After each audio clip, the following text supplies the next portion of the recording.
Yep, I'm ready. Yeah, fine. So welcome to the second session for the day. A person experienced and accomplished in blockchain business technology, a leader focusing on enterprise-grade implementation of technology. Yes, Mr. Amay Rajput, General Manager, Blockchain Business, Tech Mahindra, has been on the forefront in advocating the blockchain technology. Has been a blockchain fellow for the World Economic Forum,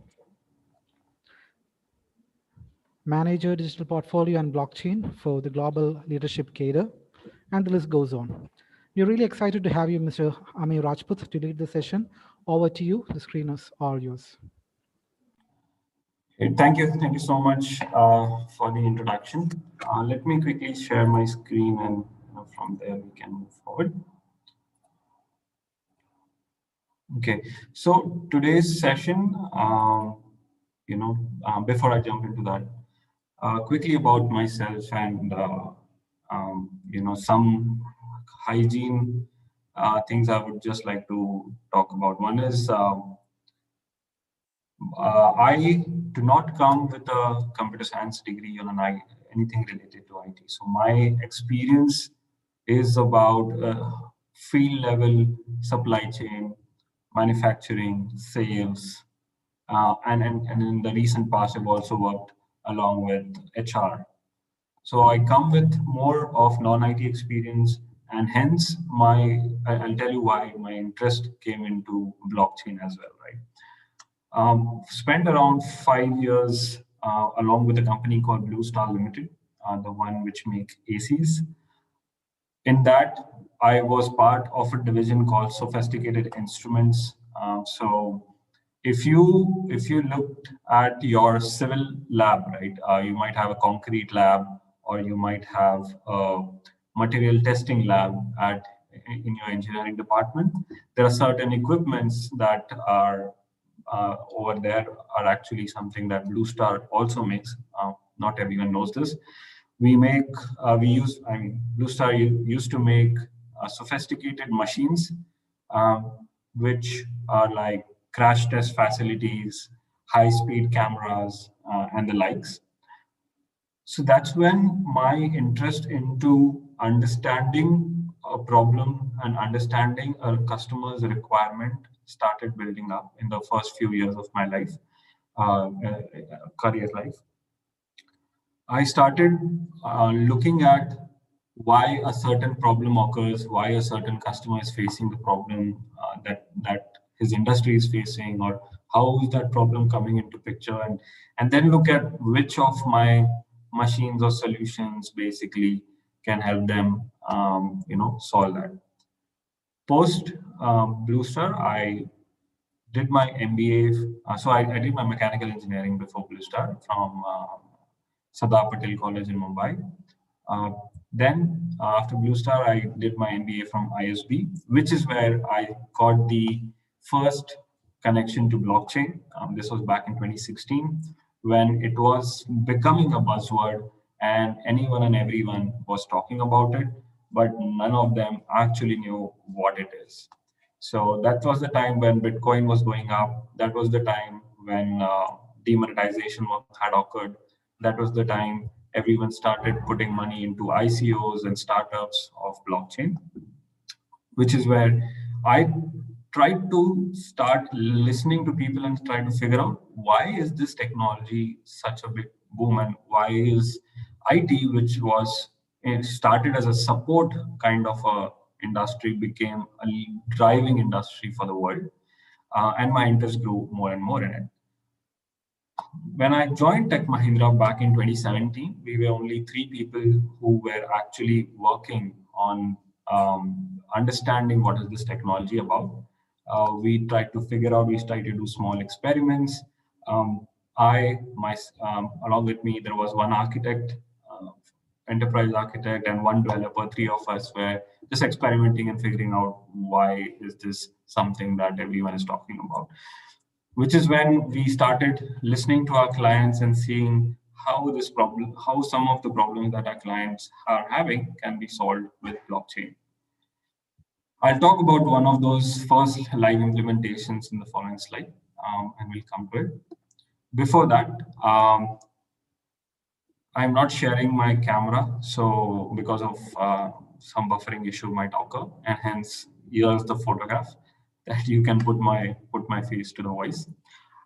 Recently, around a year ago, I joined World Economic Forum. I've been selected as a blockchain fellow at World Economic Forum to understand how public-private collaboration can occur on this technology. So it comes under a stream under World Economic Forum called Center for Fourth Industrial Revolution, where we work on fourth industrial revolution technologies like AI, blockchain, IoT, drones, cybersecurity, and data as technologies that will enable the future revolutions. My role is figuring out some way of improving the adoption of the technology. It could be related to a business, it could be related to generic technology problem statements. One of my first assignments that I've completed along with a startup called Statwick and World Economic Forum was on how blockchain can be looked at as a technology to have end-to-end visibility on COVID vaccines, which is a reality now. So excuse me, there is some background. I'll move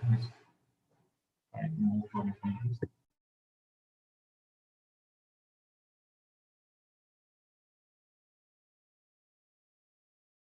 Sorry. Yeah. So in the vaccine space, what I saw from my research, working with vaccine manufacturers, working with folks from UNICEF, folks from Gavi, and some of the governments, if we have to build a vaccine and distribute it among all the people across the world, minimum we will need 7 billion vaccines, just a number, right? Every person on the world today alive would need a vaccine. So 7 billion is the number, the amount of vaccine we need to make.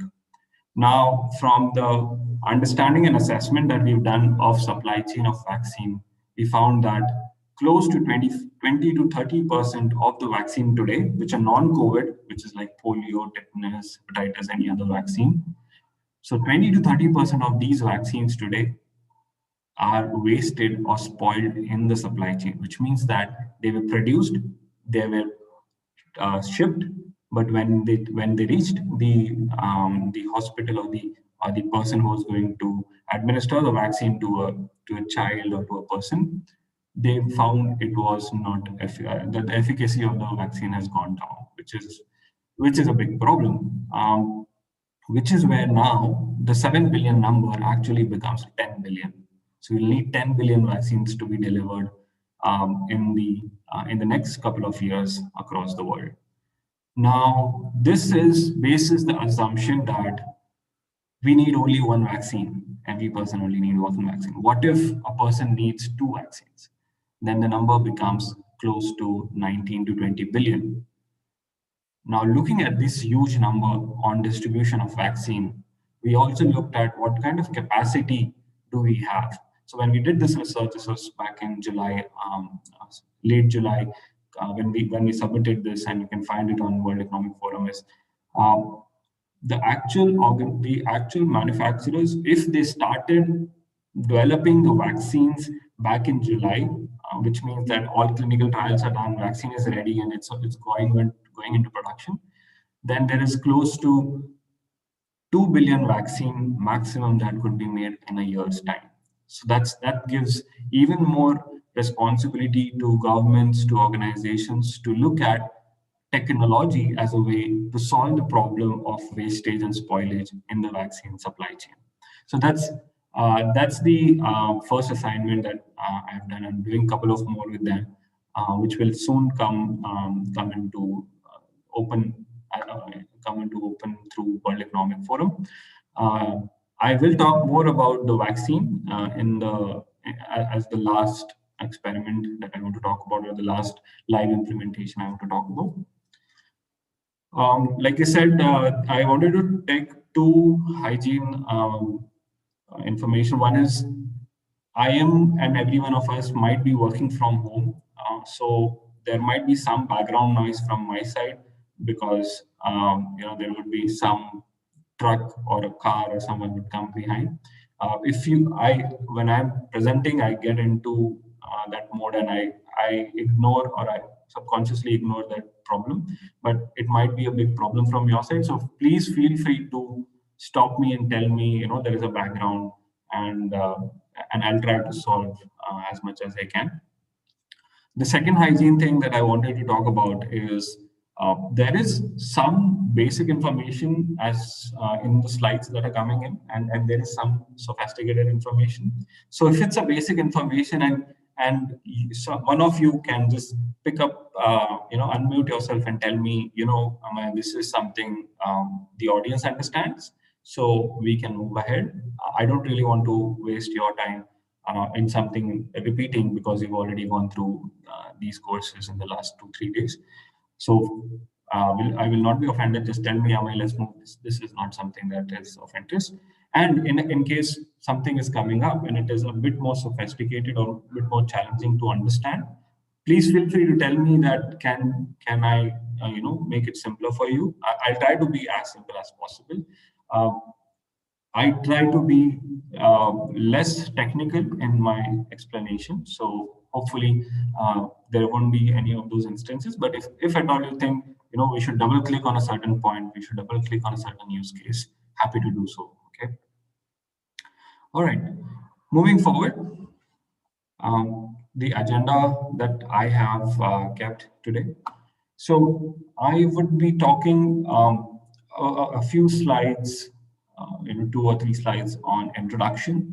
Uh, I won't touch the technical, but I would just say what is the benefit out of the technical, and my introduction that comes into the slides is basis how I have worked with my clients, and those are the type of introductions that mostly industry wants to know about. Again, if it is not important, we can move forward. The next topic I'll pick up is on what are the untapped opportunities in blockchain. So the last 2 years I've spent heavily focusing on supply chain. So I started with banking. I worked in telco. I worked in healthcare. But the one that I saw has the most opportunities, untapped, open for business, open for growth and adoption, is in supply chain side. So what are the untapped opportunities for supply chain is something I'm going to talk about. What are the most adopted use cases globally and locally? That's something I'll talk about. Blockchain and its impact on COVID-19 vaccine. This comes from my experience working with World Economic Forum and with UNICEF. So this is also something we're going to talk about. A most important thing that my clients really like to know, and anyone in the IT or enterprises would like to know, is what are the hurdles of implementing a blockchain network. There are a few technical and there are a few business oriented ones, and I'll talk about those. And then if someone has to start a blockchain pilot or a blockchain network, what are the few things that they have to look at when they start? This is as per my again my experience in starting projects. Till date, I have been part of 12 live implementations globally. Some of them I'm going to talk about and bring those experiences in these coming slides. Okay, let's move into quickly on the introduction. So before going into blockchain, there will always be this question coming to you in your uh, projects with clients or business inside your own college also, is about why blockchain and why is it different than traditional technologies, right? To understand and answer that question, there are few things we should push for as a community in blockchain that makes it clearer for people who are non-technical, people who are decision makers but don't really understand the technology, and push for those kind of answers for them, right? So one of the first benefit that blockchain brings in is trust. Now, we need to define trust in a way that someone in some CEO or a COO or a CXO would understand. Now, we define trust basis uh, what kind of a faith or what kind of a belief do I have when it comes to working with an individual, right? So trust is a lofty value, very highly valuable. Trust is actually an active form of faith. You have faith in something, in someone, and the trust is what the faith is. Uh, what does trust mean to you when you're working with someone? Is people will do what they say they will do, but also they have the competence and diligence to make it happen. So this is very important. You believe in someone that they would do what they are saying they will do, but you also believe that they have the capabilities to deliver on it. Right? So that's the first form of trust.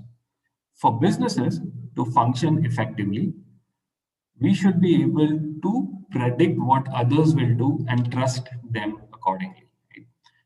Now, that's person to person in a barter system. You are trusting the other person. You're trusting a friend or you're trusting a shopkeeper.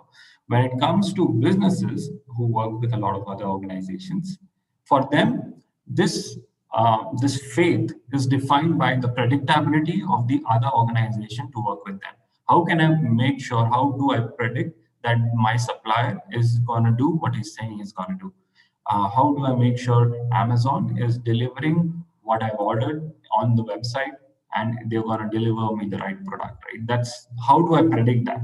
Usually, you predict with your past experiences or the experiences the other organizations have had.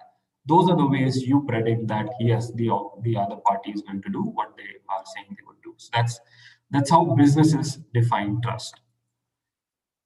Therefore, it's not a morality, it's a predictability that you want to bring into the organizations in your ecosystem.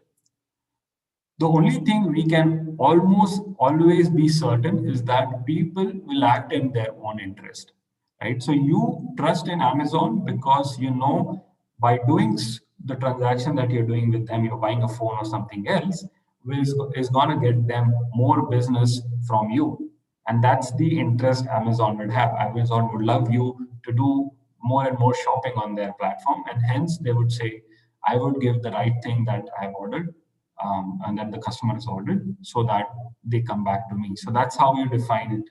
You define that the other person, the shopkeeper, is going to give me the right product because it's in his best interest to do so. So that's how trust is defined. But let's move into how this trust comes into picture with blockchain technology. When it comes to barter system, it's very simple to trust. Like I said, there are two people and you trust them, and that's how the transactions happen. This diagram on the left side can also be assumed like an enterprise. So an enterprise might have an ERP system, enterprise resource planning system like SAP or Oracle or whatever. That system becomes the center, and everyone else who's working in the organization, could be sales, could be HR, could be anyone else working, would start working on the centralized application to make sure there is trust that everyone is looking at the same data inside my organization. So the pay slip that I look into my salary account in my office's application will be the same that my HR is looking at, will be the same that my boss is looking at if they have to look at it, right? But what happened in the past is every organizations who have started implementing these softwares inside their own companies started becoming efficient in a way they are working inside their organization. So if I have to fill in my timesheet, my attendance, all I have to do is go into my mobile app and do the attendance. It's that effective. But when I have to do work with other organizations, so for example, I am working on a project with again, let's take Amazon. Amazon has given us a project, and I'm working on that project now. Amazon wants to know the attendance or the timesheet filling from my side. Now, this is the time I will have to go into Amazon's application and fill in. The same time, I have to go into my application and fill that data. So what's happening here is these organizations who are working with each other are having their own systems and talking to each other in an ineffective way, right? It's happening manually, which is where the blockchain network comes into picture. And this is how the distributed blockchain network started building. What blockchain or distributed ledger started doing is started connecting these systems which were not talking to each other. So today, if I have a blockchain network connected to all my customers, if I fill in timesheet in my application, it will be reflected in Amazon's application. That's a very simple example that I'm trying to give. So that's where the future interconnectivity between different organization systems will occur. They don't do today because these systems are made monolithic and they're not meant to talk to each other, and hence there has to be something like a layer or blockchain network that can talk to each other. Some of these problems earlier have also been solved with technologies like EDI, API, but these technologies like EDI and API are one-to-one technology. So say TechM is having one-to-one connection with customer one, one-to-one connection with supplier one. Like that, one-to-one connections have been made in the past, right? Uh, these one-to-one connections are ineffective when you have to scale it up, scale it to 20,000 suppliers, 20,000 customers, 100,000 employees. These one-to-one connections become expensive and non-scalable, and they break a lot of time. So we'll come to those points later. And hence, a blockchain network is more suitable to talk to each other. In addition to blockchain networks, what blockchain has also evolved into private networks. So you might want to have, just like in Hyperledger, you have blockchain channels. You can create distributed ledger channels, which will then provide you even more privacy to the transactions that are coming in. So that's just an example. I won't not go into node and transactions because you're already knowing it. So moving forward. Again, another slide on what is distributed ledger technology. Will not spend much time. The only thing that I try to tell my clients when they are looking at blockchain technology, so think of it as a application which is complementing their current business systems. This application provides you authenticity of transactions which are occurring outside of your enterprise. So let's take an example of, say, I am Colgate. Okay, I'm Palmolive. I have a brand called Colgate. I asked my supplier one to deliver some raw material to supplier two, and then I tell supplier two to deliver the outcome of what raw material you're using to my plant Colgate, so that Colgate can make a toothpaste out of it, right? So say supplier one gives chemical one, supplier two gives output one, output two, and it comes to Colgate to make a paste, right? In this process, I might also say, you use transporter one to go from supplier one to supplier two. You use transporter two to go from supplier two to Colgate plant. So in these transactions, what's happening is there are many organizations who are working to complete the chain. And to complete this chain, you want to have visibility not just inside Colgate and Palmolive, but also what's happening outside in the organization. So whether supplier one and supplier two talk to each other like they're supposed to in the most effective manner, whether supplier one and supplier two work with transporter one and transport two in the most effective manner. Do they have disputes which are delaying my goods? Do they have understanding of when they have to produce goods and deliver? Are they aware of my or Palmolive or Colgate's productions planning when I have to produce how much? So those are some of the things that today's centralized organization try to solve by doing phone calls, by following an Excel sheet, or give a portal where people are supposed to go and manually fill in their data. I've also worked in the aerospace industry where, when you want an aerospace aircraft to be ready, there are certain chronicle supplier parts, which usually get delayed, right? There would be some part in the engine which has to come in the right time, or else the aircraft will not move forward. The way aircraft industry solves this problem is they actually send two employees to sit with the supplier. They'll send, for example, Boeing, just an example. Boeing says, I'm buying this very critical part from someone in Brazil, but this supplier is known to delay parts. Now, because he doesn't tell me when the part are going to be delayed, I'm sending two people to sit in my supplier's office in Brazil and keep telling me whether this part is going to be delayed or not. Every morning, every afternoon, every night, they give a report saying, yes, the production is planning is going as per discussion, as per agreed terms. No, it's not going. No, there's a problem of labor. No, there's a problem of strike that is happening. So that's how they're solving the problem today, by throwing people, money, or inefficient ways of solving it, which is where a distributed ledger technology basically tells someone like Boeing or Palmolive that you can create a network where you can look at what's happening on the other side, but in a secure manner, in an authentic manner, that information is coming is authentic, and have a traceability to these transactions post something has happened, right? So you'll have traceability saying that if I have to do audit, I can look at this transaction and solve the problem. So that's how the distributed ledger technology enables trust and working together in an ecosystem. How is it different than traditional systems? I'll not take much time. Let's quickly look at it. I already mentioned ERPs have were made to make a single organization effective, but when it comes to talking to different organizations and different clouds and different places across the globe, they fail. And hence, we have to look at how we can make an interoperable network between these organizations together. An ERP's trust boundary only extends to its own system. So an SAP's trust boundary is only till the point that SAP is being used. After it has gone out of SAP, the trust boundary ends. And which is where blockchain comes into picture and can enable ERPs with those kind of information.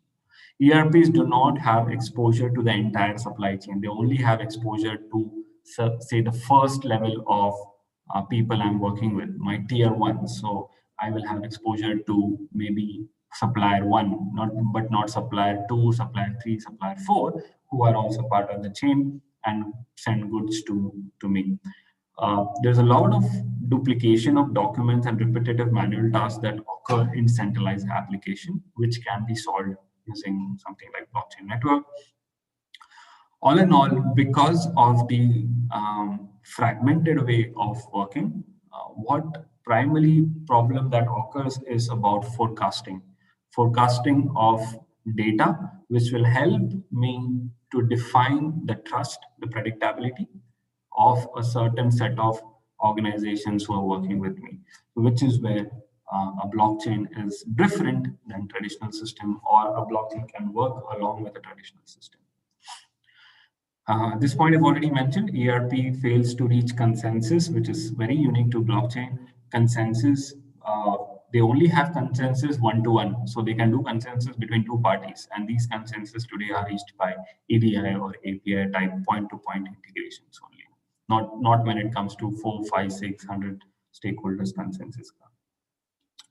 Okay, I'll just take a pause. If there are any thoughts, any questions, happy to look at it. If there is any other point of view anyone has on the call, happy to look at, discuss that as well.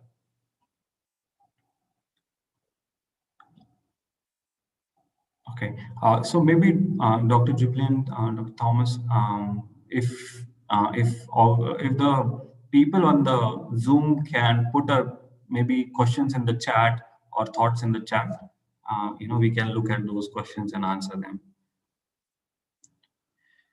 All right, moving to the next one, which is about what are the untapped opportunities of blockchain that we can open up.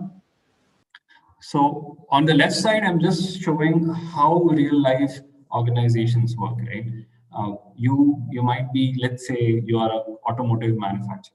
you have different customers, you have dealers, you have distributors, you have banks, audits, your tier one supplier, tier two supplier, tier three suppliers, you have a transportation organization, you have regulators who are looking at you, you have auditors who are looking at you. On these are the people you organizations that you work with. When it comes to working with this, the biggest problem that in a supply chain that you can solve is of data silos. Data that is stored in ERPs of these organizations, but is not available to all the parties or to the party who has built this ecosystem around it, which is where a blockchain comes into picture. Now, what are the problems that come because of these data silos? Some numbers being shown here. 51% of supply chain disruptions occur below tier one. So, like I said, a manufacturer might have information to tier one, but what about tier two, tier three, tier four, and the others, which is where majority of the disruptions happen. Around $140 billion are tied up in supply chain disputes that occur due to applications having incorrect data, having mismatch of data on documents. I released a purchase order for 100 units, but I received invoice for 80 units only. Or I received a invoice for 120 units, right? When something like this occurs, that invoice gets into dispute and the money is stuck in disputes. We've seen, this is from a live experience, we've seen payment of invoices to suppliers have gone 60 up to 60 days beyond actual agreed terms and conditions. So if you work in India and if you work with any MSME organization or any manufacturing organization, you know that typically if I am selling something to say Nissan, Nissan would have a terms of condition that once you deliver the goods to me and the invoice to me, I'll take up to 90 days to make you payment. But what I'm saying here is beyond that 90 days, another 60 days is added because of issues in invoices, issues in payments, issues in numbers that are going around in the supply chain.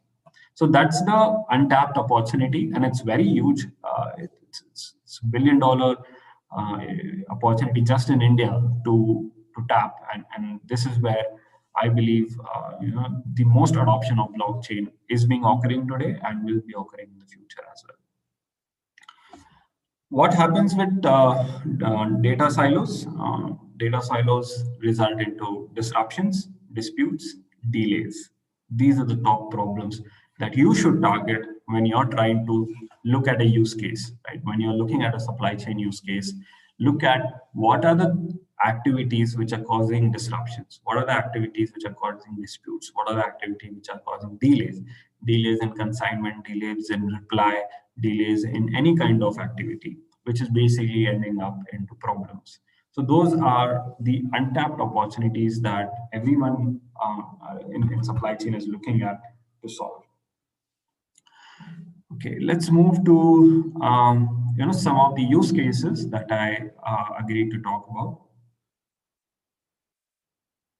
One of the use case that I'm working with government of Telangana is on vehicle life cycle management, and this is a good example of how anyone on the call today can figure out the right use case for blockchain. So this was back in 2017. I started working with Tech Mahindra in the blockchain unit, and I started building the blockchain unit. I bought my first motorcycle on October 2017. So basically, I went to a dealership, looked at different models of bike, and I said, this is a bike, Mr. Dealer, that I want to buy, and what do I do? The dealer said, there's no problem. We have this in stock. What you have to do is fill up a form, make a payment of X, X rupees, say 1 lakh rupees, make a payment of another 15,000 for the road tax that you have to pay, and the bike is ready for you. Okay. I said, okay, great. So I go and I do that. The dealer takes a day to process my document. He comes back and says, you know what? I don't have Form 22 from the manufacturer, and hence I can't, give you a number or a number plate to you right now. But you can take the bike. I'll give you a temporary number. You come back to me, you take the document, and you can go to RTO and get your number plate done. I said, okay. 2, 3 days pass, and there's no response from the dealer. I'm using the bike. I go back to him, and he says, yes, your form has come. So this is, he gave me two printouts. One is printout of tax paid, and there are a bunch of documents which are coming along with it, which is certification of the bike, certification of BS4, things like that. He gives me Form 22 that's come from manufacturer, the original Form 22 with the stamp of the manufacturer. And he gives me a file and says, take this file and go to the RTO and your number is ready.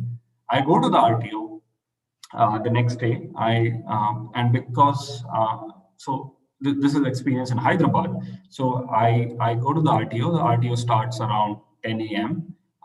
I stand in line and I see at the window, it says that the RTO for new number registration is only available till 1 p.m.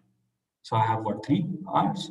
Only 3 hours available, because after that they'll go for a break, and then after that there is something else that they do. So I looked at long lines at the RTO, people standing in lines and waiting for their turn to come. What did I do next?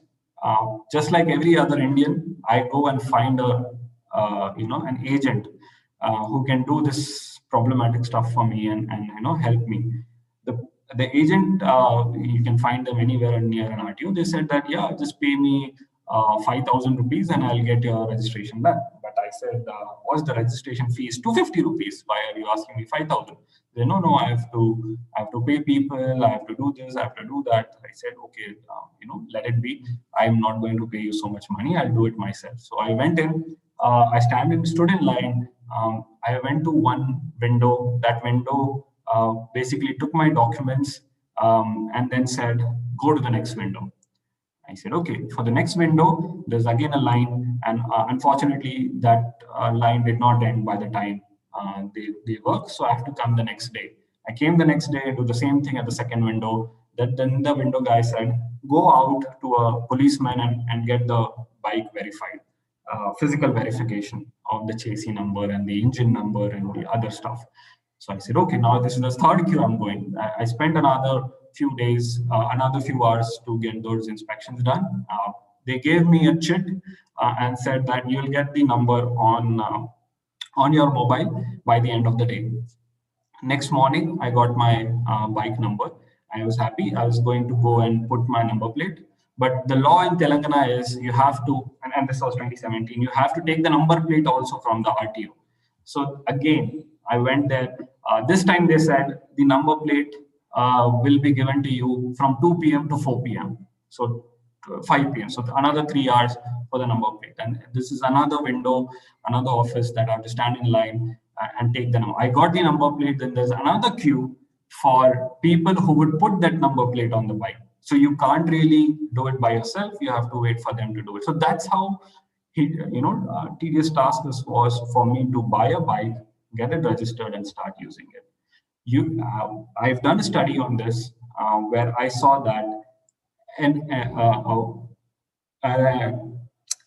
a window at RTA usually per hour gets 80 applications per hour, but they actually process only 30 to 40. So you see, the people that come in 3 hours would be what, 240 people, and the actual people who get the first window closed is around 120, 160 people who move ahead, and everything else becomes a backlog. Same with every window that goes into it, and then there are requirements to do a few more steps to get your bike registered. Which is when I created a story saying, why can't I use a blockchain and stop this nonsense of going to the RTO completely, right? And I created a use case out of this experience and said, I will create a way for anyone to register the bike, which would be as easy as doing a Paytm transaction. So this was the time when Paytm was very famous. And Paytm, how can I register a bike as smooth as Paytm? And I made an article out of it, and some people started looking at it, and one day I was invited by the Chief Minister's office in Telangana to explain how this is possible, which is when we started doing more and more research and telling them how it is possible and how you should do it. Today, we are actually doing it as a live pilot, where we are building a blockchain network along with manufacturers, insurance, banks, dealers, connecting them together into a network and making citizens access to a bike registration or a car registration or a resale of a bike, a resale of a car, any of those things through just a mobile app that can be used. You can use the mobile app for payment. You can use the mobile app for registration. You can use the mobile app for reselling it. It can be reused by second-hand car dealers as well to show what is the bike, who was the owner, and stuff like that. So that's how one of my first live projects have come through. And going forward, it's going to be recommended to the central government to pick up a similar model for India, and the same use case have been adopted by more and more countries, and I've been working in Middle East, working in Europe, and also working in US. Each of them have different problems, but some way or the other, the solution suffices their needs. So that's my experience of picking up a use case from what I experienced in the RTO. Moving to what are the other large implementations that are going on, right? The implementations that are changing the world as we see today. One of the big things that federal governments or federal banks are picking up is central bank digital currency, CBDC as they call it, and maybe you have had a session on it and know more about it. CBDCs are basically digital currencies, but on a blockchain network, which makes it more secure, which makes it more easy to be traceable, and more easy to control as well. Now, Bank of England had released a paper about how CBDCs can be leveraged to create a digital pound or a digital sterling that can be used by the government. There is another consortium of CBDC, which is currently running with along with 40 to 45 different central bank organizations and IT CEOs, computer technology CEOs, together working on defining the CBDC standards for the world. This is run by World Economic Forum. You can definitely Google it and find more about it. But CBDCs is a big adoption use case when it comes to blockchain. Even IDRBD, which is the research arm of RBI, has been doing a lot of research on how CBDCs can be used, or is there a way CBDCs can be used for B2B transaction, if not for B2C or C2C transactions. The next live implementation, this is very close to my heart, and you might have heard about it from a lot of people as well, is the TRAI spam call reduction or spam call elimination blockchain network. This work started back in 2016, 2017 when Tech Mahindra was doing experiments on small experiments on blockchain and going to different governments, different customers to talk about how blockchain can solve certain problems. 2016, 2017 was a big, the biggest two menace in the telecom industry was one, mobile number portability. Porting a mobile number from Vodafone to Idea or to Airtel or something else was very difficult, right? You would request it, and basically once you've requested it, there is a period of time when you're neither in Vodafone, neither in Airtel, neither in something else. You're just in transition from one network to the other. And if something wrong occurs, that's it. Your time is delayed, and there is no way anyone else is helping you out.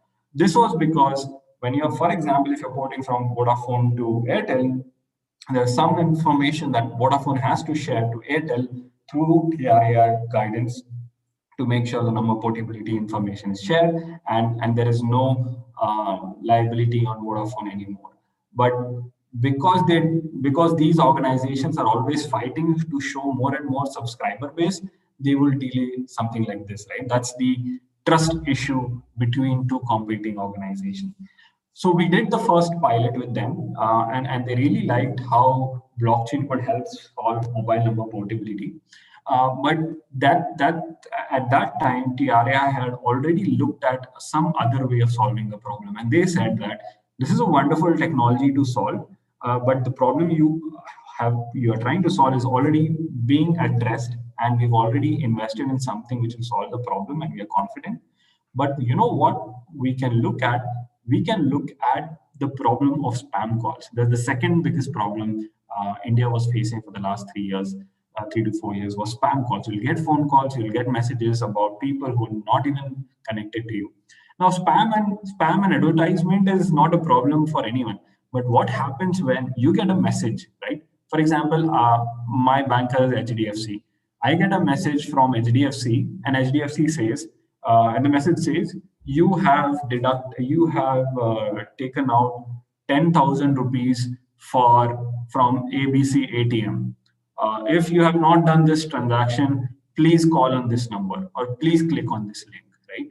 And I'm sitting in my home and see, oh my God, I have not taken out any money from my account. What do? I go and check my bank account balance and then try to figure out, no, I didn't. The money is not deducted from my account. This is a false message. But the message header says HDFC. But what happens when this goes to someone who's not as educated as us, right? The elderly people or the people who are, not completely educated or illiterate.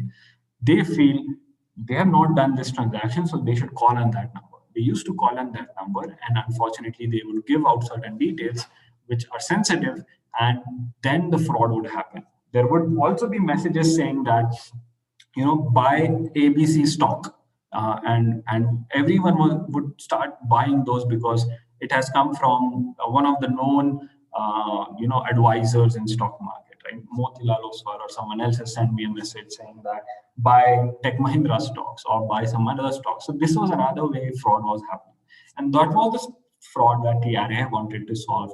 And this is when we started working with them to find out how can we solve this problem by connecting these different telecom operators, these businesses, and the subscribers together, creating a non-intrusive way of making sure when I'm putting a rule on the blockchain network, it connects and it executes automatically and makes sure that any kind of spam is stopped, any kind of fraudulent messages is stopped. And even if that occurs, if someone creates a complaint to it. So for example, I go and put a complaint on 1909 on H&M that I have not subscribed to H&M services.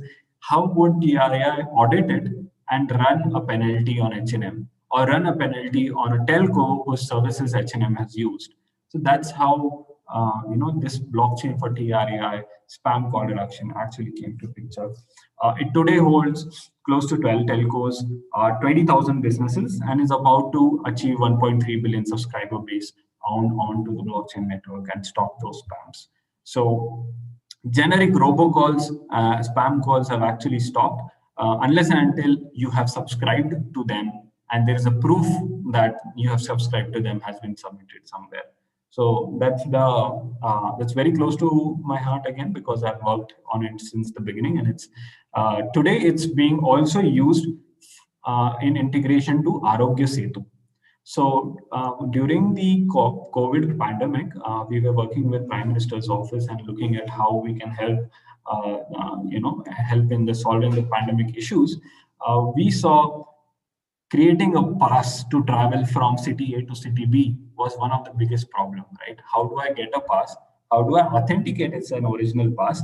And if a business wants to release or request for 1,000 passes or 10,000 passes, how do we make sure it's a scalable way of giving those passes and authenticating those passes? which is when TRAI came forward and said that I would give you access to the blockchain network, which will give you access to the subscriber base and the companies who are requesting for these passes, authenticate them, and run it along with Arogya Setu. So the Arogya Setu app, back end of it is connected to the TRAI blockchain that tells you how whether a person who has a pass is the right person, whether a person who has the pass has got it from the right business, and there's approval from the government, and it is available on the Arogya Setu. So that's one of the biggest blockchain implementations that we've worked on. The next couple are HMRC and Walmart. I'll not spend much time on Walmart, but you can definitely Google Walmart Canada and you'll find what use case they've been implemented. I'll talk about HMRC because this is another interesting one today, because you know what's happening with UK, right? UK is going into Brexit, and it's final.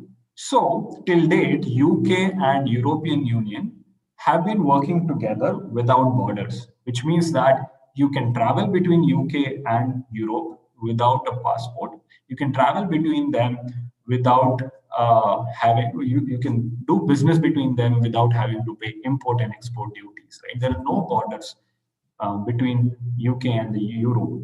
But 1st January 2021, these borders will come into picture. And hence, there will be new ways or new processes that UK has to handle. And also Europe has to handle between UK and themselves. This gives a new problem of 200 million declarations that would occur. Declarations about goods coming into UK and going out of UK, which is where Her Majesty's Revenue and Customs Organization has looked at blockchain as a solution or as a technology that can enable a sovereign to sovereign frictionless customs network, which means that how can I make the problem of customs declaration, customs authentication go away using technologies? How do I connect UK customs to say Netherlands customs, France customs, Germany customs, Netherlands ports, UK ports, all these ports and the cargo organization, the shipping companies into one network. And whenever there is a trade happening between these two parties, the cost of doing trade is minimal or negligible. So that's where sovereign to sovereign frictionless blockchain networks are being set up, being piloted.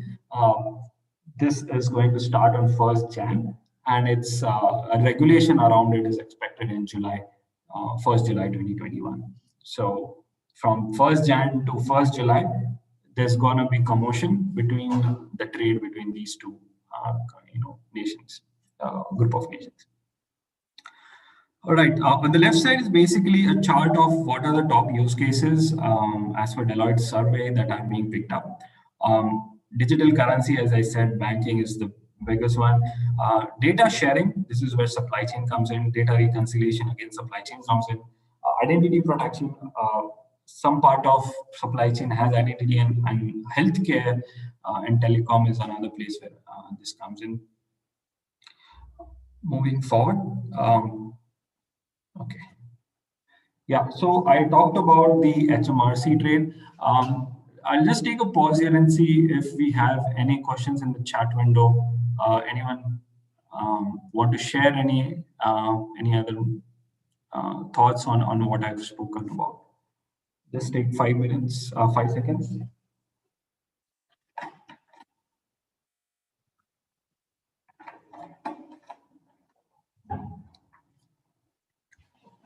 Okay. Yeah. So the second use case, which is the Brexit use case, can also be. How do we stop this? Sorry. Yeah. The second place where we worked immensely is in disruption in cross-border trade, right? Let's go to an example of India.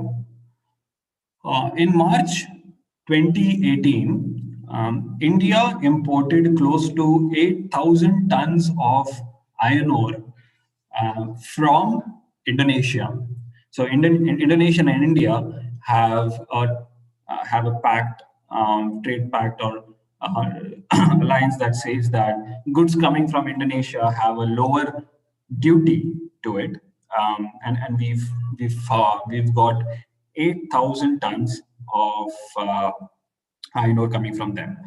But in the same time, there has been some kind of trade war that was emerging. So US and China started fighting. India and China started having problems in working together. Similarly, other nations have started creating these trade wars, cold wars in trade side building up. What has happened after that is in March 2019, the amount of iron ore India imported from Indonesia was 64,000 tons. So from in 1 year, it went from 8,000 tons to 64,000 tons. There is no way a country can jump in making so much iron ore in just 12 months, right? Which is when authorities started taking this very seriously. What they found out that majority of these imports that are happening from nations that have treaties with India actually were sourcing goods from China. So they source the goods from China, bring into Indonesia, repackage it, send it to India, and hence this became a problem. Now, what does customs organization need today? They need to know where has this good come from, right? What is the country of origin of this good and how authentic it is? It's not just India. There's US, there's Canada, there's UK, Sweden. Everyone is looking at this use case where people are trying to falsify the origin of the goods to get benefit of tax, to get away with the trade wars and try to sell their goods, which is a big opportunity for everyone on the call today to look at this as a future where you can start doing some kind of business in the international trade side or cross-border trade side. One of these experiments, we are doing three implementations today. One, we are doing a smaller model of the same in India. We are doing another one in Middle East. We are doing one in Europe, sorry, in UK, and the one we saw, which is most famous, is US, where US CBP, which is the customs of US, is started investing in blockchain to build these networks, to build these standards where these kind of problems they can solve. They can find the origin of the good. They can find the value addition done by different countries. They can put the tax accordingly and control it. So that's how these customs organizations have started putting money into blockchain.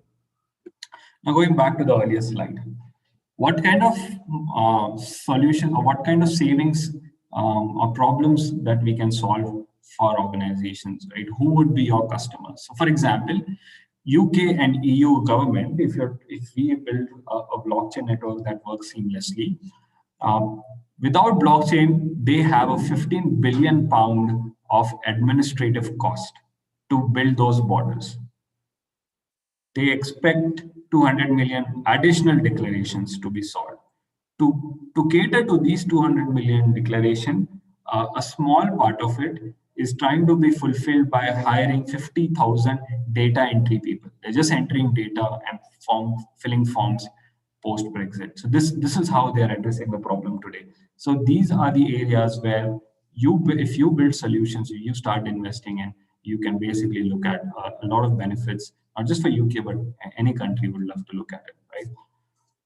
From our experience, a frictionless trade using blockchain can reduce up to 85% of the average cost of documentation and processing, which is huge, right? When you look at the value of the goods, 85% of that good cost of transaction going down means a lot of people would like to do more and more business with this country. How much more? A study showed that 16 to 18% reduction on these costs can actually translate into 0.6% increase in trade. Right? We do hundreds of billions of dollars of trade. 0.6% increase is humongous increase by just solving this problem, and hence this is a good business case to invest in. Now, you're not just solving this problem for governments, you're also solving problems for logistics organizations. So, cargo organizations, transporters, UPS, FedEx, and Blue Darts of the world, they are the ones who would jump onto such opportunities. They have already started investing into blockchain to make such kind of networks ready. Would be a great use for blockchain. Moving forward, the next area that I want to talk about is the automotive sector. This is a high level on which are the use cases, what kind of demand is coming into automotive sector. I've been working with a few automotive companies in Detroit and building solutions for them. Two areas that automotive organizations and us are working in. One is in customer experience side. Right? Customer experience has been pre-COVID, at least pre-COVID, customer experience was the area where all automotive companies were investing. People were looking at vehicle to vehicle communication. Right? Ford has a patent in vehicle to vehicle communication through public blockchain networks. In the future, when there are unmanned vehicles, there are autonomous vehicles, how do you make sure accidents don't happen? How do you make sure one vehicle tells the other vehicle that I'm taking a right turn now, do not speed, right? Those are the communications that they are saying can be built by blockchain. They are called V2X. So it could be vehicle to vehicle, it could be vehicle to a parking lot, it could be vehicle to a gas station, vehicle to anything else. That's the kind of communication they are investing in. The second use case that we've been working on is on payment side. Um, Automotive companies, if you know them, if you are, let's say, let me take an example of Ashok Leyland, and Ashok Leyland has been open about it. Ashok Leyland CEO in 2016-17 said, I make a truck which will cost around 30 lakh rupees, right? I make a truck, I get money of 30 lakhs for myself. When this truck goes into business, people start using the truck, people start repairing the truck, people start doing business with the truck actually makes close to 3 crores for different people in the 10 years, right? Um, that's where they said that of the 3 crore, I'm only getting 30 lakhs, but this is my vehicle. I never get, or I hardly get a customer coming back to me for doing sorry, for doing a repair or buying parts for me, because there are so many parts in the market which are counterfeit and people start using those parts. So how do I make more money from my aftermarket? Which is where we looked at IoT-based payments, right? How can I make more money from the vehicle as an asset? So one of the first things we did was uh, making a car into an asset which is like a mobile phone, right? Just like you have multiple apps on your phone, you can have multiple apps on a car. So that's, try to imagine that. What does blockchain do? Blockchain becomes the OS, blockchain becomes the app marketplace on the car. So you are, let's take an example. You are Ford, let's say. Ford is giving car to a customer through a dealership. Ford is also providing services through a partner, Mahindra First Choice. They are in a partnership with Mahindra First Choice and say that customer, you can go and service at Mahindra First Choice. And they say, okay, I have another service partner, some other company. Yes, you can go and service with them. They are our authorized service partners. This way, Ford usually would create a network so that they can provide services to their customers. And every time they're doing a transaction with these service partners, Ford would like to have a cutout of it. Just like Apple App Store or a Google Store, when you do a payment or you do a transaction on a mobile app, say you're buying something on Paytm Marketplace, you're buying something on Amazon Marketplace, you basically give 1 cent or zero point 0.1 cent or something like that to Google because they gave you the App Store. Just like that, Ford would say, "Give me a transactional benefit out of it." So that's how the topic of how can blockchain become a customer experience, app marketplace on automotive came into picture. So that was one of our first ones. Porsche, we have worked in some capacity along with Porsche to look at how this kind of application can help them. They use this application for charging stations, for parking lots, for service points, and also for loyalty points. So they are using a mobile-based or a car-based payment solution at these stakeholders. What it does is, whenever a car goes to a parking lot or whenever a car goes to a charging station, the car makes a payment to the charging station, and the people don't have to bother about the payment. So you say you charged for 2 hours. The car, when you unplug the car in the charging point, initiates an invoice to car. The car makes a payment to the charging station. So that's been one of the most innovative use of blockchain technology in the automotive sector. The other areas, so I talked about customer experience. The other areas where automotive organizations are investing in is cost savings, because it's a very heavy duty industry. They have a lot of assets. It's very high cost, and then margins are wafer thin, and hence they are looking at what kind of use cases can help me cut cost and improve my profit margins, my EBITDA, when it comes to supply chain, when it comes to finance, or the others.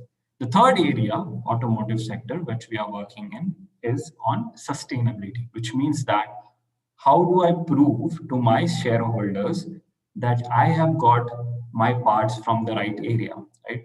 A great example would be Volvo. Volvo has invested into a company to give them track and trace availability for the raw material which goes into a battery. So if you are aware of cobalt, which is a material or a raw material used in batteries, there are huge mines in Africa, especially in Congo, where this cobalt comes out of. But these countries are also known for child labor. They're also known for blood diamonds and those kind of problems. So how do you make sure that you are not, promoting something like this in the world, right? How do you make sure you're doing ethical procurement? How you're making sure that you have the proof, and you're making sure the people who are mining it are following the rules they're supposed to follow as per UN or any other guidelines that come into picture. So that's the third area where the automotive companies are investing in, and we're working with them on building blockchain networks that can solve such kind of problems. Okay. Some of the problem statements. If any one of you is interested in doing POCs, interested in doing assessments, studies, have already working with clients or companies, just for your benefit, I've just listed down some of the problem statements that people are targeting, right? These are validated problem statements. These are tested problem statements, and you can directly go and see how this would be applicable to your use cases. So first one is interoperability, one of the big ones. How do I make it efficient to work with my supply chain ecosystem by creating interoperability? Second one is, how do I have control over data coming from different parties and use that data for my benefit? So track and trace data, conditional monitoring data, things like that. How do I get that?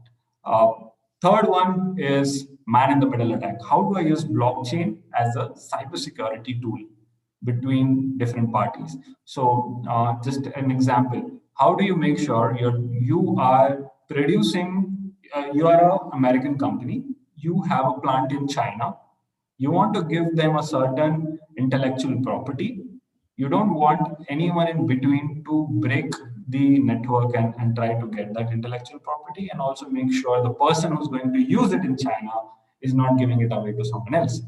That's the kind of security a blockchain can provide And if you look at from a cybersecurity angle, it's a great tool to be used. The next one is having control on sales and inventory management. Big areas for a lot of organizations who look at how do I make sure where are my goods. Amazon and Flipkart just today said they are opening up 30,000 last mile centers. These last mile centers will have cell phones, TVs, the goods that go maximum. Right? They come and they go out immediately. The most selling goods. They have created 30,000 last mile small warehouses. Now, for Flipkart to have visibility in all these warehouses and understand how much sales is happening, they would like to have a single source of truth for themselves, for the suppliers, for the delivery partners, for the management, for Flipkart's parent, which is Walmart, to have visibility on these inventories and the actual sale is that happening, actual returns that are happening, what's going on in these 30,000 different facilities. So that's a great example of how blockchain can be used. And finally, many organizations, especially highly regulated organizations like aerospace, defense, pharma, medical, are looking at blockchain for data integrity, which means that how do I prove the regulator that whatever I'm doing is available and audit trail and being complied to the compliance rules they are putting in. So clinical trials, oncology drugs, cancer drugs are some of the areas where regulation basically comes into picture, and you have to show integrity of the data that you're giving out. So these are some of the problem statements. The next one, the last one that I want to talk about is on vaccine supply chain. But again, taking a 5-second break and 5-10-second break and checking if there are any questions. If any of you have put questions on chat, I'm not being able to look at the chat. It's not showing in my tab, but happy to answer those questions right now. Even if you have ideas, thoughts, happy to speak about it.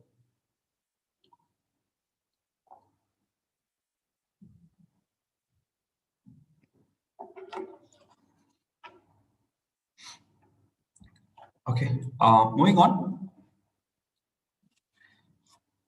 Yeah, the most relevant use case of blockchain today, most important because everyone is looking at it. The whole world is trying to see how vaccine can be delivered. This is the work that I've done with World Economic Forum. I'm doing along with a startup called StatWig. I'm working along with few more customers and governments to see how COVID vaccines can be delivered. Talking about COVID vaccines, as per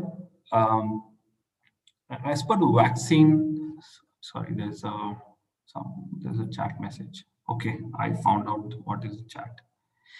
Oh, okay. There are some questions. Okay, before going into the slide, I'll quickly answer these questions. There's someone who's asked, is ERP decentralized? No, ERPs are centralized, not decentralized. Okay, there's another question from Neetu Vasil. What are the challenges which faced during TRS spam solution implementation? Okay, Neetu, I'll just park that question for now and answer you. Just give me some more time. Okay. Thank you everyone for your comments on understanding and information. Okay, so Neetu, to your question, what challenges we faced? We faced many challenges. Okay, it took around 2.5 years for that to go live. The TRAS PAN card solution. The first problem I would say was educating people of what we are trying to do. That's the very difficult task. How do I tell them, this is a technology that will help you work easily with each other? It's where the blockchain technology, the way it's been explained in Wikipedia, in LinkedIn, and everywhere else, is so complicated. People mix up blockchain with cryptocurrency, with distributed ledger, and it goes all the way from everywhere, right? And that was the biggest problem to solve. Telling people what is the blockchain and what we are trying to achieve. Till date, those problems are still there. Okay, even though it has gone live for 2 years, people still don't understand and question it, and there are a lot of PILs that go into the code. The second problem we had, it's a cooperative blockchain, which means that it is getting competitors together. So Vodafone, Airtel, all these telcos have to work together on one application. Have you tried, have you ever thought of getting a competition together and working them together? Very difficult, which is where the regulator played a big role.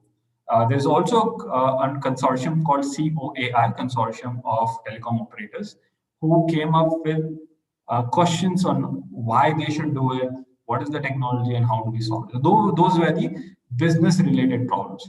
Now, coming to technical problems. When it comes to technical problem, people try to look at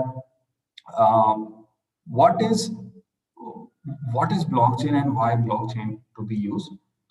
They go into nitty gritties and say, okay, I'm okay to use this technology, but I will put it in my way. I'll use my blockchain.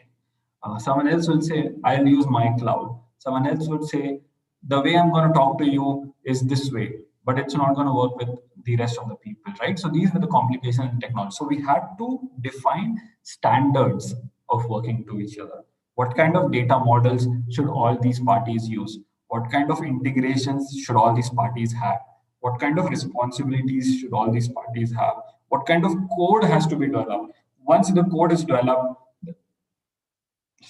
once the chain code is developed, everyone else has to come and look at that code, comment, talk about improvement, talk about feedback, criticism.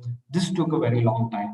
And every chain code, every smart contract that is going on top of it today goes through a set of clarification, set of diligence before it goes onto a blockchain network. So those were some of the challenges. And then there are obviously the regular IT challenges of 2018 was a time when there were no blockchain developers available. I remember there was a survey done globally.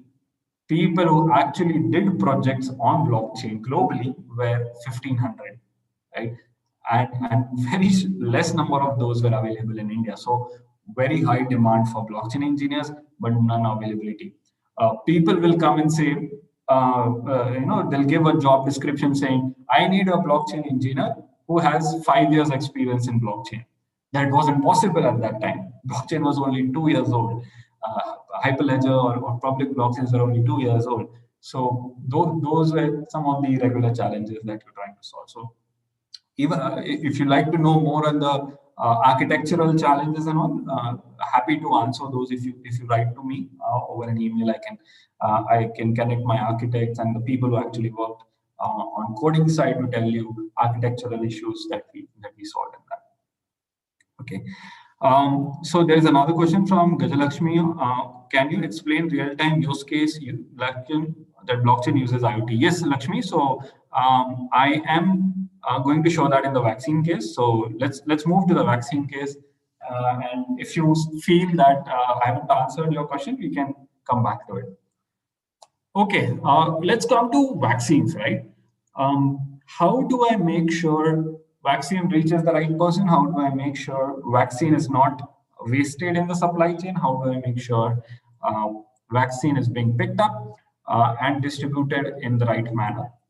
One of the topics, so there are two areas I was targeting. One was effective supply chain to make sure things move in the right direction. And second topic, I was working with, and I am currently working as well with World Economic Forum is on what should be the way these vaccines should be procured, right?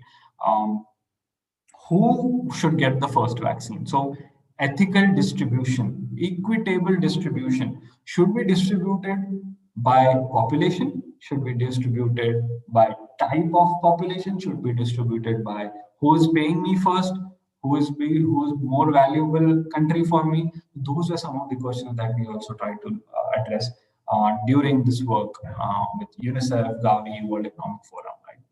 There is a complete framework of how you can scale up a blockchain network available on World Economic Forum website. So if you, I'll come to this in one of my last slides. But if you want to look at, you have done a POC, you have done a pilot, now you want to scale it up to 1,000, 2,000 people, 2,000 nodes, then just Google building resilient supply chain, World Economic Forum, supply chain toolkit, any of these words, you'll find a very comprehensive 250-page document that explains how you should pick this up. Okay. Let's move into problems we are trying to solve in vaccine space. Today, what happens is the tendency of manufacturing organization is I have made a good, I have made a vaccine, I give it to my distributor and I stop caring about it, right? I've sold it to the distributor will do whatever he has to do, he'll use it, he's released it, he'll do whatever he wants. Okay, that has been the culture. Just like FMCG, right? You have Colgate, just an example, nothing against them. Colgate sales guy selling to distributor, telling the distributor buy 100,000 units of Colgate, and then you push it to retailer, and that's how they get their incentives.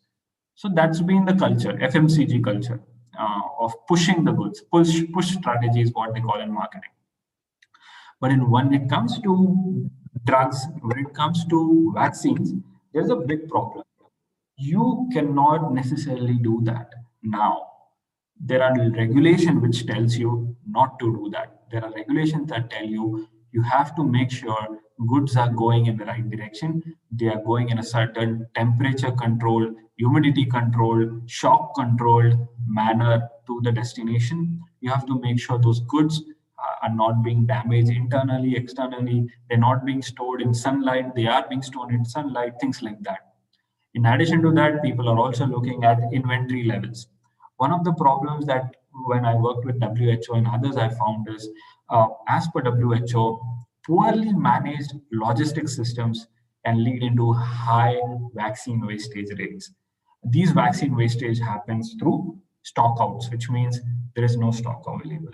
Yeah, there was a demand, there was a request, there was a purchase order, but the vaccines are not coming in time because there are stockouts in the nearest warehouse, because there is improper management of waste. One thing you should know about vaccines is if the vaccine is gone waste, which means it has lost its efficacy, it is not stored in the temperature humidity condition it is supposed to, then what happens is this vaccine will have to go back to the manufacturer. So let's take an example, Serum Institute, right? Local example. Serum Institute is producing 1 million vaccines. It is sent this vaccine to a central warehouse in Delhi.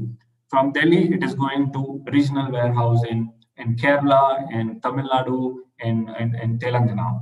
From these regional warehouse, it is then going to a certain vaccination or immunization program center.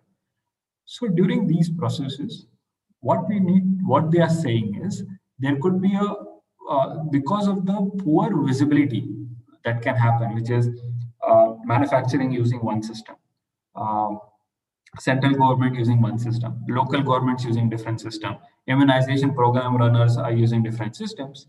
These systems don't talk to each other, and because of that, there have been places where a vaccine was kept in a warehouse and people forgot about it, and it got expired. This is another example of the same situation happened in China. I think in 2017 or 2018, early 2018, where these vaccines were kept in China, they got expired. Now, as per law, the people who got to know that these are expired have to send it back to manufacturer, and manufacturer is supposed to dispose it off. If that is not happening, the manufacturer is penalized for it. Now, what happened in China was they saw this vaccine has expired. They said that vaccine will go back. They shipped the vaccine to go back to the manufacturer. In between, someone took this expired vaccine, changed their label, and resold it in the market. They thought with the waste vaccine going out, they can make a lot of money. They actually made a lot of money out of it. But what happened is the public health was negatively impacted. Children's, infants actually died because of taking expired vaccines, which is when the complete local government, the manufacturers, the managing directors of the manufacturers, the distributors, everyone was imprisoned by the Chinese government because of that problem, right? Now that's a place where you caught them, but what about the places where we don't catch them? And people say it's a vaccine reaction, it's a side effect, and then people don't really care that, or they don't even know that this was a faulty vaccine that was coming into picture. So those are some of the problems that WHO says it happens because of poorly managed logistic systems across multiple parties. Let's move ahead and see how we are trying to solve this problem. Okay. To Gajalakshmi's question, how blockchain can work with IoT, right? And this is an example where there were vaccine that we traced from UNICEF's center to a regional or a country where the vaccine was supposed to go. And in that complete process, we connected either local IoT sensors of transportation organizations, or there are places where if you have expensive vaccines, right, you have $500, $1,000 vaccines, then how do you have a package around the vaccine itself, which can emit those signals to a gateway, which can then post the transactions on blockchain. Now, it's not the best way to do. This way also has problems of cybersecurity attacks, and there are multiple ways of solving that problem. But that's how it was done in the first 200,000 vaccine vials being traced from place A to place B. The kind of problems we are trying to solve in this for this company was to have information of vaccine in transit. Where is it today? What's happening with it? What what are the conditional parameters? What is the temperature in which it is kept? Having a traceability of ownership change, having information of inventory levels, expiry levels, having information of last mile delivery, that it has gone to a retailer, it's gone to a doctor who's going to administer the vaccine, right? Having information of how much vaccine is spoiled and is going to be spoiled, and I'll show you how it is being shown in the next slide. So those were some of the areas in the vaccine that we've piloted, and this is something that a lot of governments have started picking up. So the immediate need is to have this kind of data available. We feel that this is a very simple data and this should be available, but it is not, and which results into the 3 billion extra vials that we're supposed to make because we have very poor supply chains. Let's look at how the applications look like in this case. So we have a mobile app-based application, and we also have a web-based application. It's an application that acts like a marketplace, just like an e-commerce Amazon marketplace, where organizations can sell vaccines and organizations or governments can buy vaccines. It can be delivered through a partner delivery organization as well. Right? So at any point of time, you have at a unit level, at a box level or a unit level, you can scan a code and figure out where the vaccine has come from, whether it is expired or not, whether it is coming from the supplier you're supposed to get it from through one single application. So that's how the application works today. Okay. I would stop here because I saw there are many chat points. I'll just look at them and go to the last part, which is hurdles in implementing blockchain. Okay. So I hope I answered your question, Vijayalakshmi. If you have a technical question, we can have it as a follow-up. Someone has asked for FBI link, please. So I'm not sure what is that. I think it's a feedback link. Okay. Someone has asked, which sector can we study and implement blockchain tech in India? The one I'm showing right now. So Pradeep, this is the place which today is most important for India to have.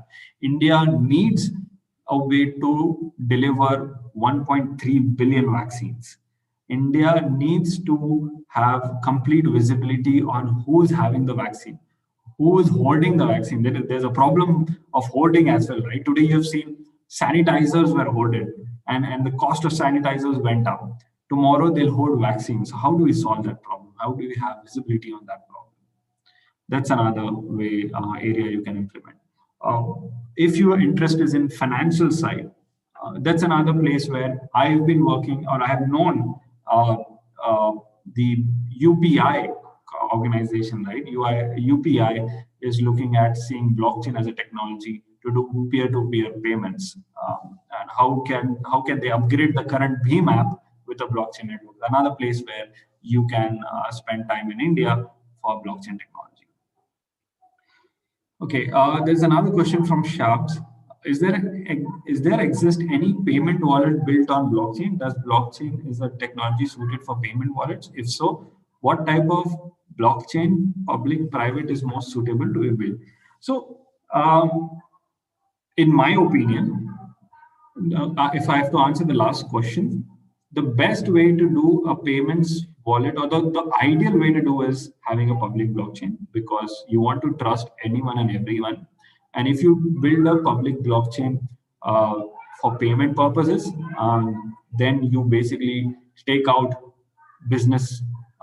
take out the banks from their business. You actually start competing with the banks. Um, but practically, I have seen private blockchain wallets being built. So you would not necessarily have any difference as a citizen. You won't have a difference in a blockchain wallet and a Paytm wallet. They all look the same. It's the backend that is different. Uh, there are organizations, there are people who currently provide wallet services using Beam, using API, UPI, and others, who have already built private blockchain wallets. Then there are cryptocurrency wallets, which are available in plenty. One of my close friend and colleague has been working on building these cryptocurrency wallets since 2013. And you can only imagine how many wallets he made, how many Bitcoin he transacted. And today he feels that if at all he would have made a wallet for himself, he would have not have to, he and his family and his future family would not have to work at all. So cryptocurrency wallets already in market, very matured. You can go and use it yourself. Don't need anyone. Private blockchain wallets, yes, are available. Public blockchain wallets, it's the future, not yet available because of regulatory concerns. Okay. Gazalakshmi has asked, what are the technical skills required to become a blockchain developer? So I think it really depends on what is your interest when it comes to building a blockchain, right? There are two or three people who are most important, I feel, when it comes to blockchain. One is the actual chain code developer. So if you've done Hyperledger certification, or you're studying Hyperledger, chain code developers are the core people who make those smart contracts. Setup is another area where blockchain network setup is a big area. So you'll have to understand networking skills to work on that side. Another place where we see a lot of people required is in the middleware side. So something like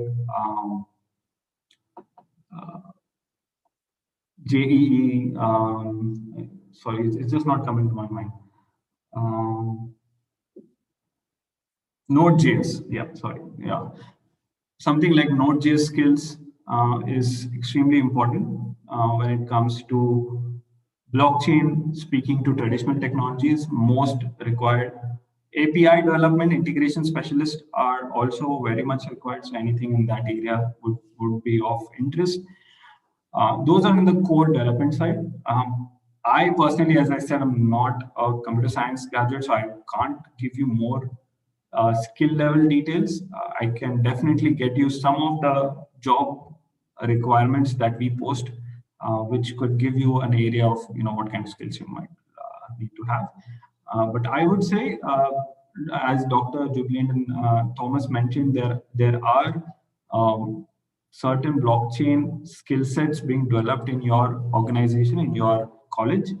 You should speak to them because they can give you a much better understanding than me on the technical side. Okay, thank you for that. Coming to one of my last slides, which is on hurdles of implementing blockchain. So if you're looking from consultation, if you're looking from business side, just Google 3 traps of blockchain. This is an article written by my boss Rajesh Dudu in World Economic Forum. He has been working on blockchain since the early days of 2013, 2014, and he has written a very nice article of how companies fail when they start a blockchain, right? Very high level on what are the top 3 problems a CEO or a CTO or a CIO thinks of when he's thinking of blockchain. He or she thinks blockchain is all about cryptocurrencies, particularly Bitcoin and Ether. We cannot internalize cryptocurrencies in our businesses, right? So people start confusing digital distributed ledger with Bitcoins. That is, even though it is very clear, it is not, and it might look like a stupid thing to assume for people who have already working in blockchain area, but it is one of the things that I see maximum, right? All the people that I've spoken to, I would say 70% of the people still confuse blockchain and Bitcoin and do not know the difference between that. The next one is people think blockchain is an emerging tech, it's cool, and so we should implement it, which is a wrong way to go. Blockchain should not be implemented or not should not be used or learned because it's cool, right? There are much cooler technologies out there that you should try if you just want to be cool. If you use blockchain as a tech savvy option and implement it, it will fail because blockchain should only be used if the problem statement is something that blockchain and only blockchain can solve. Right? So that's a lot of effort has to be spent on this step when you're working in a project. You have to ask yourself, the customer or the team, do we really need a blockchain for this? There are technologies which can solve this problem. Why do we really need blockchain? The third one is to use blockchain, an industry-wide consortium is required. Someone needs to start the blockchain and I will join it. People go this way because they have had experience of using Facebook, they've had experience of using WhatsApp, where they said, let someone make a messenger and I'll join that messenger. Why do I make a messenger? Right? That's the mentality organizations come with. People say, let TradeLens, which is an IBM platform, grow, and I'll join it in the future. But what you are not looking at is one, that's a white space and opportunity for your business to grow and get strong. Second, if you start implementing blockchain at a private level, so say manufacturer, supplier, transporter, a smaller group of blockchain, you start to build that, then you would get the benefit immediately. To give an example of an engineering college or a university I'm working with, they are putting blockchains certifications, right? They're putting your degrees, your mark sheet, and your certificates on blockchain. They are showing the world that we are authentic and this is how you can authenticate us. If someone out there brings a degree and you have to verify whether that degree is true, whether you have to verify the mark sheet is true, just go on this blockchain network and verify it. That way you start reaping benefit of being a trustable organization. That's an example, and hence you should first look at how you can benefit, how my company can benefit out of it, and then in future, if you have to work with competition, if you have to work with a global network, that's when you look at joining industry consortiums and working with us. If you start with industry consortiums, you're missing 2-3 steps that you have to do before you reach that level. On the technology side, what are the top hurdles? The first hurdle in technology is interoperability. So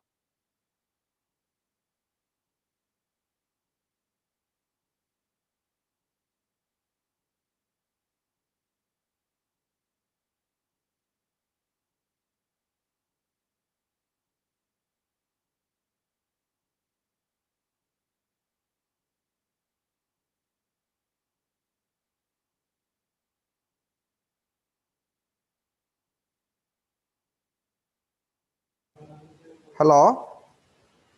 Hello, sir. You are not audible.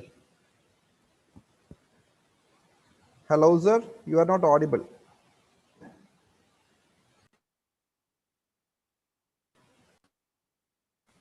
Excuse me, sir.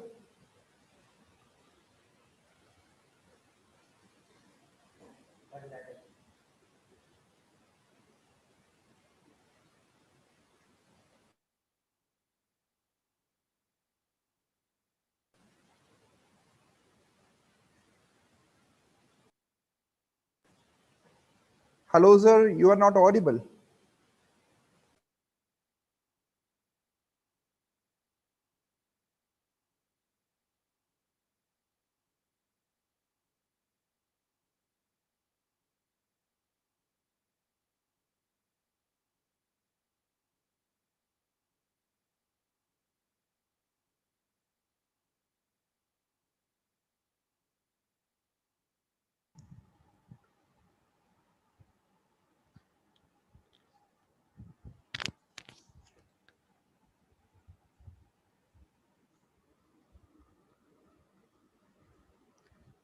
Hello, sir. Kindly check whether your microphone is in an unmuted condition or.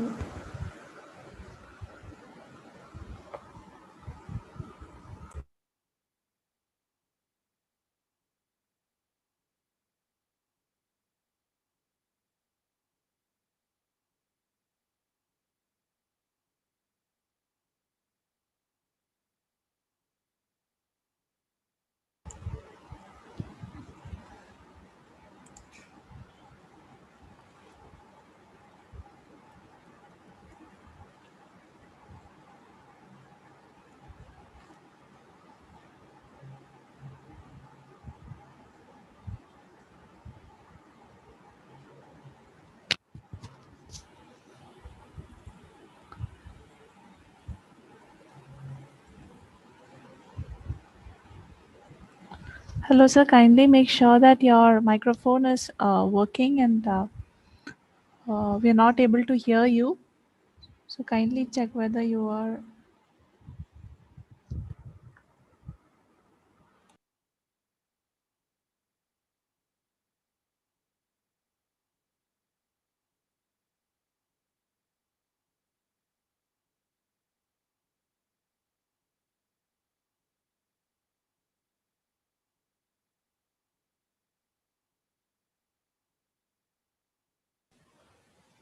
Excuse me, sir.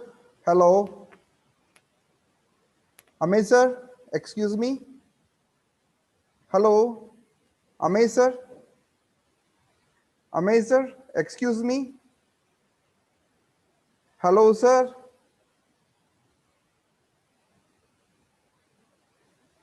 Hello. Hello.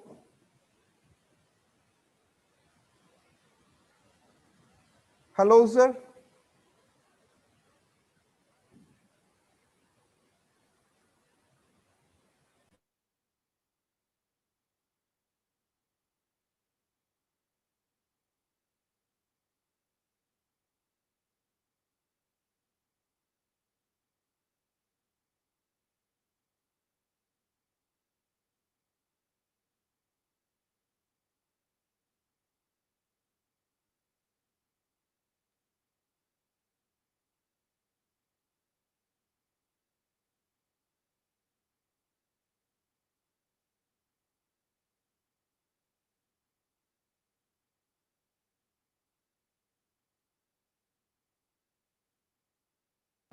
Yes, we are informing the speaker about the technical glitch on his side.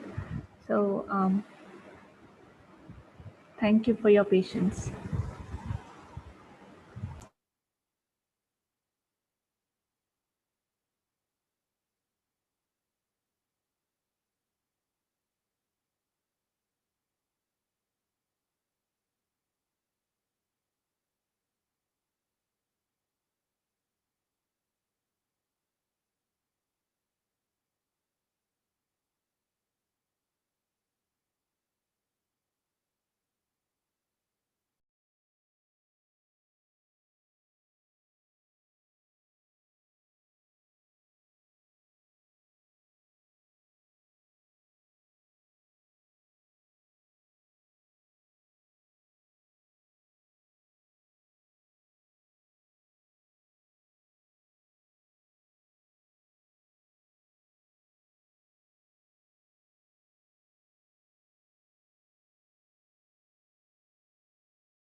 Sorry, some technical issues happened in between.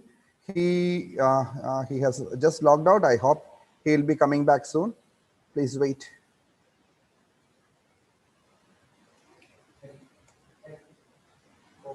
Yes, he has joined.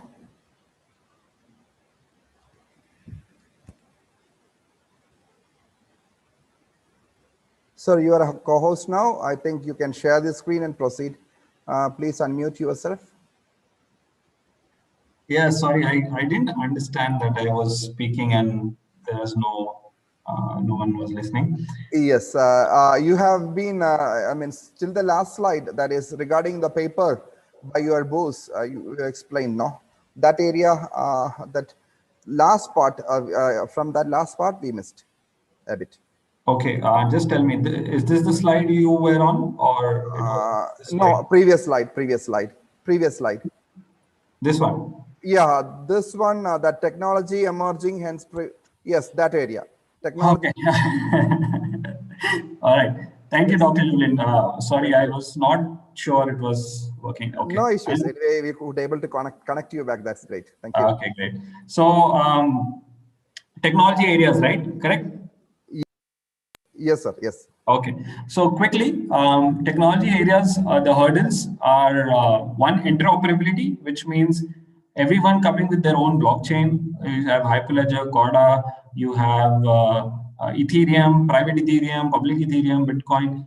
There is no interoperability between these protocols, which is a big challenge. People are trying to address these interoperabilities using adapters, using concept of oracles. And I'm writing a white paper along with World Economic Forum on how this can be achieved to a certain extent. This will be live in the end of next month. But that's a problem that you can also target to solve. Could be a good business to start an interoperability of blockchain.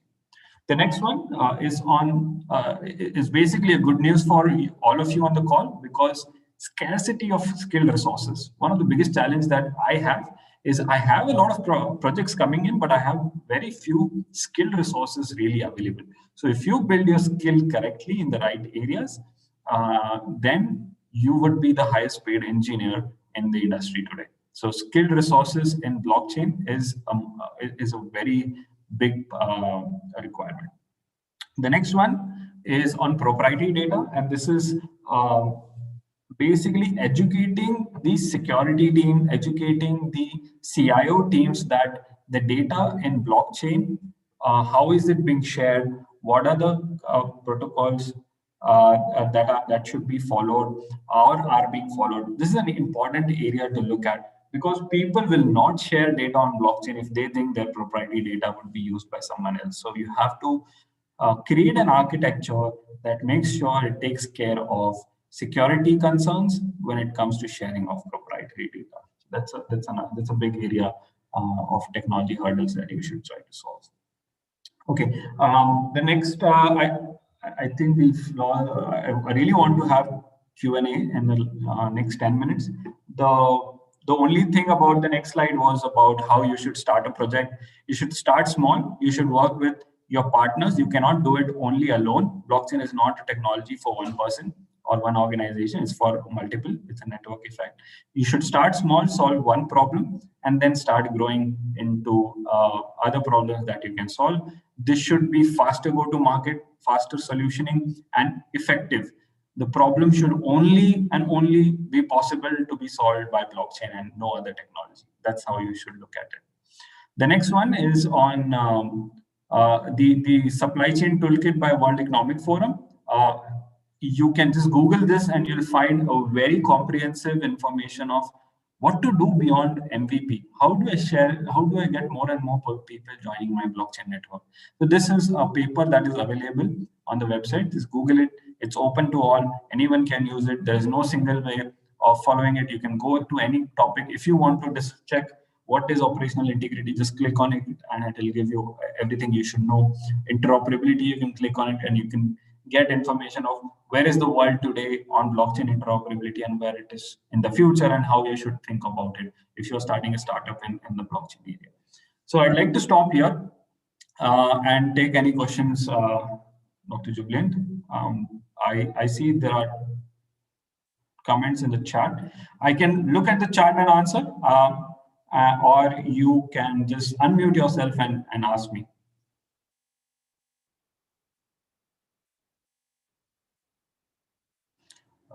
Someone had raised hand.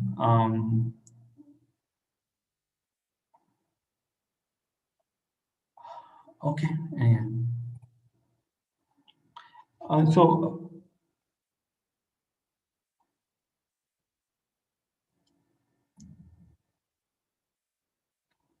So any questions, any points? I saw Gajalakshmi, you asked technology perceived hurdles and a question mark. I'm not sure if I've been able to answer it.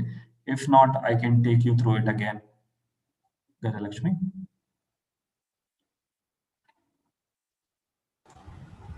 I think she was referring to the point where you stopped the presentation. Okay. Participants, if you're having any questions from this area, you can ask now, or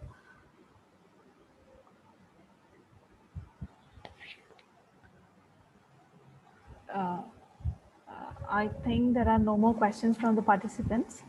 And if you're having any further questions, you can ask offline, because we are already running out of time now. So let's, okay. So okay. Thank you, Mr. Ramay Rajput, for that excellent session. It was a pleasure having you. Sir, I have a question, sir. Yeah, sure. Sure, please go ahead. Sir, may I? Hello. Yeah, go ahead.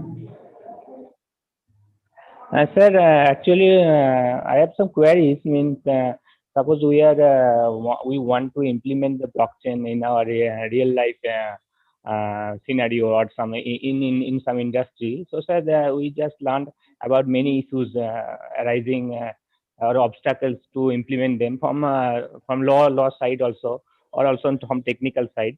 But, sir, suppose as blockchain is based on some consensus. Suppose more than 50% or more people are there, if agrees, then it should be registered in the block. So, sir, here what are the probabilities that the security can be breached or my identity can be exposed? That means the anonymity issues. So, sir, can you put some lights so that if these issues can be solved, I think, and then there should be a great future of blockchain and implementing in government sector or also industry sector. So, sir, Right. this security and the anonymity, how it can be, sir, solved? Okay. So, the question that you have posed is focused on consensus, which happens something like in a Bitcoin, correct? Where you're looking at Yes, sir. 50% agreeing to it. Now, in real life, people don't really want to go with the same model, right? In a public blockchain, it is meant to be 51%, and it is meant to be open to all, because that's how public blockchain works. The reason they want to keep it open is that people trust it. People know who's doing those transactions, and hence 51% is something being used. But when you work on enterprise or private blockchain, this may not be the Yes, case. sir. You can define what kind of consensus should come into picture. It may not necessarily be 51% consensus. It could be anything else that the business really requires. So, for example, there is a case where I have, I have manufacturer, supplier, bank, transporter, and say auditor. I did a transaction of purchase order creation. It went to supplier accepted it. Supplier started creating invoice, and this invoice is now go to a transporter who will take the shipment and go back to manufacturer. In this process, I now want to change my purchase order information. I was saying first, Yes. I said ship the goods to plant A. But now I want the goods to go to plant B. Now for this transaction, I want to say who would be the right organizations to have consensus with. Is bank a relevant authority in this? Do I need a consensus from them? No, not necessarily. Bank has nothing to do in this change. Do I go to transporter for this? Does this impact transporter? Yes or no? Maybe the cost of delivering it to plant B is different, and the transporter would have to change his quotation. But if it is not, then the transporter is also irrelevant in that case. So now I'm looking at myself, maybe the auditor, and maybe the supplier to have a consensus on the new change that is happening to the delivery address of this consignment. And hence the consensus would be among these three parties, and it would be 100% consensus, not necessarily a 50%, because each one of them have to agree to the change, because this may lead into, for the supplier, it may lead into change of invoice values, change of invoice bill to information. For the auditor, they have to look at whether this is possible or not as per law, as per auditing. Is this allowed to be shipped to plant B after the purchase order is already created for plant A? So those are some of the examples of where in private blockchain, you can customize the consensus the way the business wants to have the consensus, not like public blockchain, which is very rigid and says it has to be 51%. Okay. Did I answer you? Okay. Thank you, sir. Thank you. Yes, sir. Absolutely. Got my answer. And that means, sir, actually it depends on the scenarios, the parties involved. Okay. Okay, exactly. sir. Exactly. Okay, sir. Thank you, sir. Thank you. Thank you.